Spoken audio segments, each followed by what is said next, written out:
Today, I will take you through a tutorial on persuasive writing. So our learning objectives today are to be able to effectively use a range of devices to suit the audience and purpose. And I've also given you a challenge objective for you to just stretch and challenge yourself. And it is to communicate your ideas convincingly and compellingly. Let's begin. So we have different persuasive devices, and I would like you to just stop the video right now and have a go at finding the definitions for these emotive devices. So we have emotive language, and I've given you the definition for that one already as a starter. So it's emotional words or phrases that help us understand the issues and draw on our emotions. Now please have a go at finding your own definitions for rhetorical question, repetition, alliteration, facts and statistics, exaggeration, tripling or rule of three, personal testimony, and personal pronouns or direct address. Okay, so you should have stopped recording and had a go at doing them. I've just given you now the answers, so I'll go through them, and because we're going to be using these persuasive devices throughout this tutorial. So I've already spoken about emotive language, which is about appealing to the emotions, so use of emotional words, so any words that draw on the reader's emotions would be emotive language. Rhetorical question is a question asked to involve the reader. It does not require a direct answer from the reader. Repetition are important words or phrases used that are repeated to emphasize their importance. So used and repeated, for example, twice to add emphasis. Alliteration, repetition of the same letter or sound in a sentence, so a consonant, sound or blend to attract attention to what is being said. And a famous and often used alliteration is she sells seashells on the seashore. Facts and statistics. These often include numbers and add factual weight to an argument. So these are data and numerical normally. Exaggeration, overstating a viewpoint, statement, or idea. It's used to impress, to make things sound better than they really are. Basically, when you're exaggerating, you're telling a white lie and stretching the truth. Tripling or rule of three, a word or phrase repeated 3 times to add emphasis and create anticipation. Personal testimony, this often helps people understand issues in ways that a general account will not. It is very anecdotal because it's really appealing to someone's personal experience. This technique is often used by charities so people will empathize with the suffering.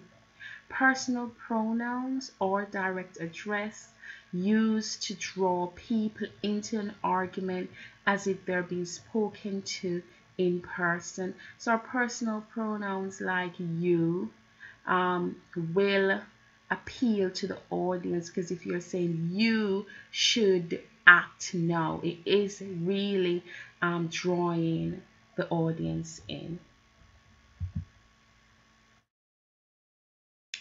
Okay, we're going to do an independent construction now and see how we can apply the use of these persuasive devices to our work. So we have an extract that we're going to be looking at. So our source document today, or text if you would like to call it that, is from Martin Luther King's speech, the well-known I Have a Dream speech. We're going to use the starter activity that we did with the persuasive devices to help us to analyze this speech.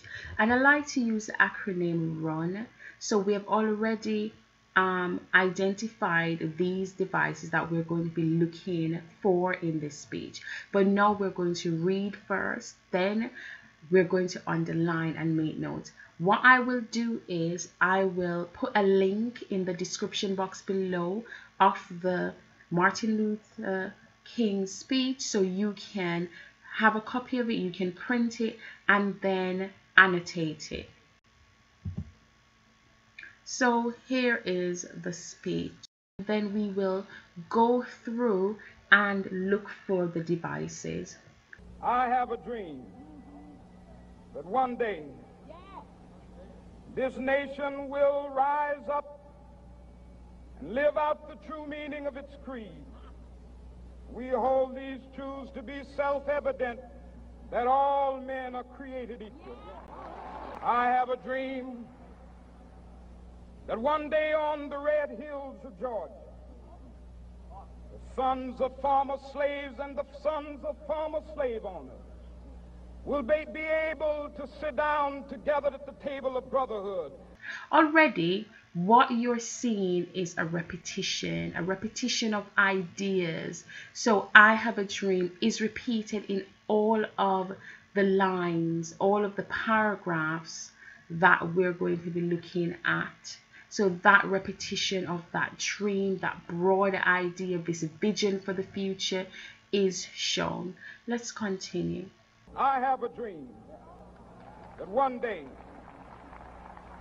even the state of Mississippi, a state sweltering with the heat of injustice, sweltering with the heat of oppression, will be transformed into an oasis of freedom and justice. As I have a dream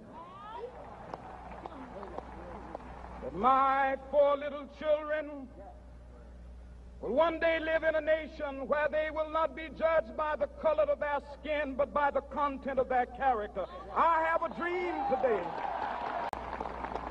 I have a dream that one day down in Alabama, with its vicious racists, with its governor having his lips dripping with the words of interposition and nullification, one day right there in Alabama, little black boys and black girls will be able to join hands with little white boys and white girls as sisters and brothers. I have a dream today. So very, very persuasive, and it is because of the devices that's used. So as I said, there is repetition of I have a dream. We're going to go through and do some deeper analysis. So I have a dream that one day this nation will rise up and live out the true meaning of its creed. We hold these truths to be self-evident, that all men are created equal. I have a dream that one day on the red hills of Georgia, the sons of former slaves and the sons of former slave owners. So right there you have the alliteration, the S's, sons, slaves, sons of former slave owners. Also sibilants. So it is alliteration, but more specifically sibilants, where the S sounds are being repeated. Third paragraph, I have a dream that one day even the state of Mississippi, a desert state sweltering with the heat of injustice and oppression. So here it is metaphorical, is using metaphor. And yes, there's some devices that I am drawing on that you may know but weren't in the persuasive list, but I will still draw on them. The speech also uses the emotive word sweltering, also injustice, and oppression are also emotive words that will create an emotional response. So they've used emotively to evoke emotion of injustice, and of course the reader is going to feel like what was happening at that time was not right. Let's look at the fourth paragraph. So I have a dream that my four little children will one day live in a nation where they will not be judged by the color of their skin, but by the content of their character. I have a dream today.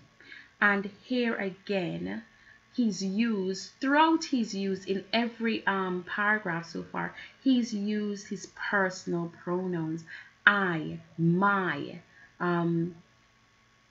is repeated to again create that it is a personal story. It's almost anecdotal at this point when he says, I have a dream that my four little children. He's telling a story that's very personal to him, and they will not be judged by the color of their skin, but by the content of their character. And that's something that's still being fought today, so it will resonate with the reader. Next paragraph, the fifth paragraph. I have a dream that one day the state of Alabama, now he's using factual information. So yes, the state of Alabama, so he's being very, very specific about the state of Alabama, whose governor's lips are presently dripping with the words of interposition and nullification. At this point, he's also using more emotional appeal to describe this governor, right? And imagery as well. So the governor's lips are presently dripping with the words of interposition and nullification, will be transformed into a situation where the little black boys and black girls, and notice he keeps using the diminutive forms, little, children. So that is emotive as well, because he's showing how the children are affected. It's not just the adults in this situation who are affected negatively, but also the little ones who are coming up. So it is emotive. We'll be able to join hands with the little white boys and white girls and walk together as sisters and brothers. So there's a lot of repetition of the idea of togetherness throughout, and then he ends it with that repeated line, I have a dream today.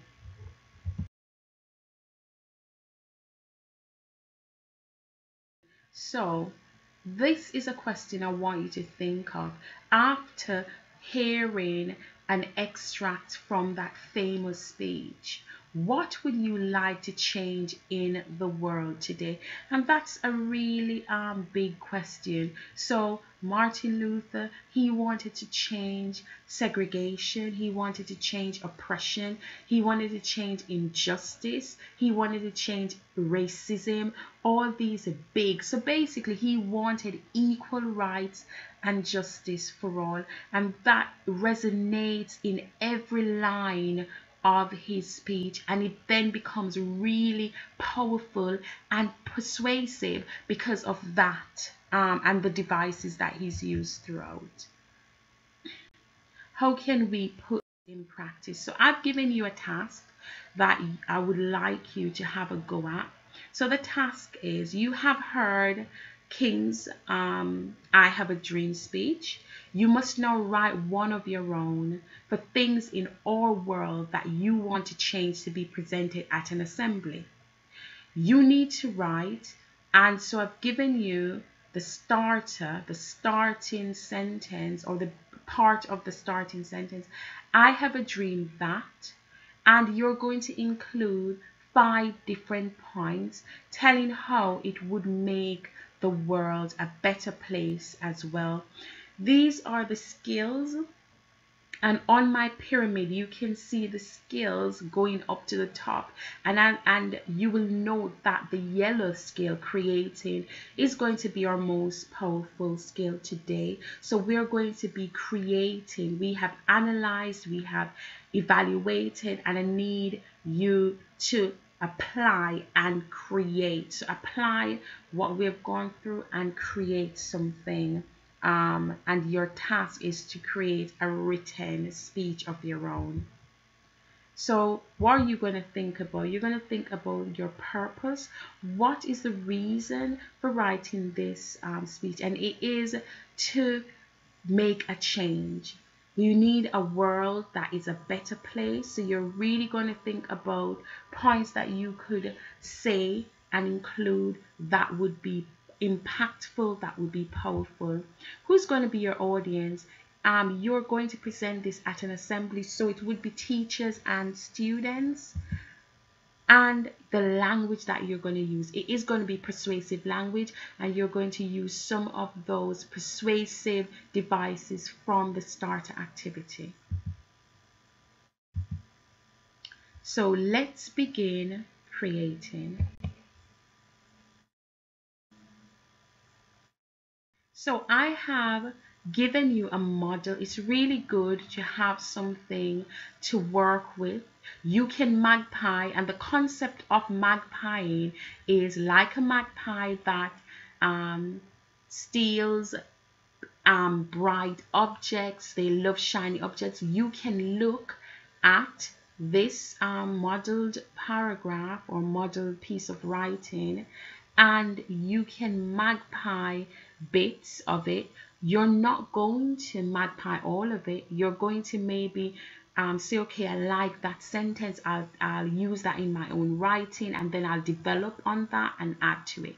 Let me take you through the modeled response. I have a dream that women's voices, so I'm talking about women's rights, women having equal rights wherever in this world. So it could be in the workplace, it could be just in society as a whole. I have a dream that women's voices will be heard from every corner of the earth and people will listen. I want strong, independent women to be able to stand up and make the world a better place. Women's voices matter. I have a dream that women will be treated the way men are treated, with equality and admiration. I desire greatly to see the day where women have real equality. I have a dream that this world will have sympathy for those women all over the world that are drenched with their own tears from looking at a screen, engulfed with hatred towards them. A world that looks after those who are devoured with the daggers of malicious language that has engraved pain into their lifeless souls. I have a dream today. So that's my modeled paragraph that I've put in the repeated lines similar. So I have magpied that from Martin Luther King's speech, and you can do the same. So every line, every paragraph, I've started the line, the first sentence with I have a dream, that repeated idea throughout. I need you to have a go at writing your own speech. It would be fantastic if you could tell me how you've gotten on with this and send some examples of the work that you've done. That would be just great. So we've gone through the model, and this, I've put it here for you with the GCSE level descriptors for this. I'm using the AQA language descriptors for this one. So level 4, communication of ideas that's convincing and compelling. We're trying to get to that level 4 on the mark scheme. Remember, it's not an overall grade 4. We're looking at a level 4, which is the top of the band for this mark scheme. So you have your assessment there.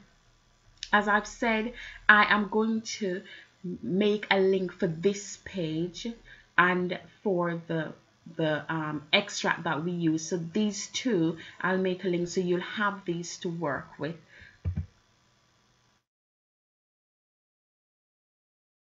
Plenary. So you have written your speech and it's not finished. We need to then redraft it, up level it, make it better. So I need you to reread your speech and self-assess it. How many of the features of persuasive writing have you used? Use the band descriptors as well and give yourself a level. Then you need to reflect on your writing and answer the last question. What improvements could you make to make your article, to make your speech even more persuasive? Well, thank you for joining me on yet another tutorial. I'm so happy to have you with me, and I'll see you in the next one. Thanks for watching. Bye.